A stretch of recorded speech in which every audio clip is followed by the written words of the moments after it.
Friends, చూసారు కదా మీరు వీడియో. సో ఈరోజు మాకు డ్యూటీ తిరుపతిలో పడ్డది. సో అదే బస్సులో మేము తిరుపతికి వెళ్ళాము. సో పరకమణి సేవ 3వ రోజు భాగంగా మాకు కింద తిరుపతిలో పడింది. సో ఈరోజు నేను చేసినటువంటి డ్యూటీ ఏంటంటే, మనకు కాయిన్స్ ఉంటాయి కదా, 1 రూపీ 2 రూపీస్ కాయిన్స్. సో రాసు లెక్క పోస్తారనమాట. సో రాసు అంటే మనం వడ్లు మొత్తం మిషన్తో పోసిన తర్వాత కుప్పలు పోస్తుంది.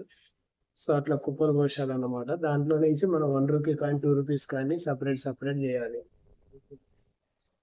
సో అలా సపరేట్ చేశానమాట. నిజంగా చెప్తారు కదా, దేవుడు మన ఓపికని పరీక్షిస్తాడని చెప్పి. నిజంగా కాయిన్స్ లెక్క పెట్టేటప్పుడు నాకు అదే విధంగా అనిపించింది.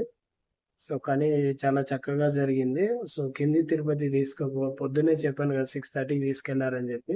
సో మార్నింగ్ టిఫిన్ పెట్టారు, ఆఫ్టర్నూన్ లంచ్ పెట్టారు, ఈవినింగ్ స్నాక్స్ కూడా పెట్టారండి. సో బస్సు కూడా వాళ్ళే తీసుకెళ్లి టిటిడి బోర్డు వారిది బస్సు పైనుంచి తిరుమల నుంచి తిరుపతికి, తిరుపతి నుంచి తిరుమలకు తీసుకురావడం జరిగింది.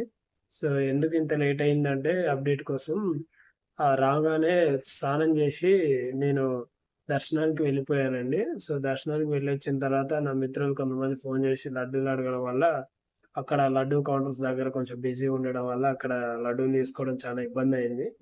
సో అలా లేట్ అయిందన్నమాట. సో ఈరోజు పరకమణి సేవ అయితే చాలా చక్కగా జరిగింది. రేపటితో చివరి రోజు.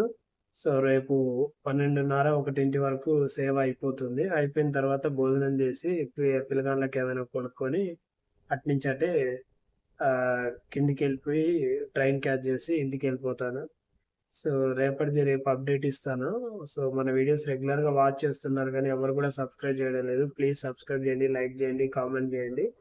లాంగ్ వీడియో టోటల్లీ పరకమణి సేవ నాకు ఎలా దక్కింది, నేను ఎలా వెళ్ళాను, ఏమేం చేశాను అనేది ఒక లాంగ్ వీడియో చేస్తాను.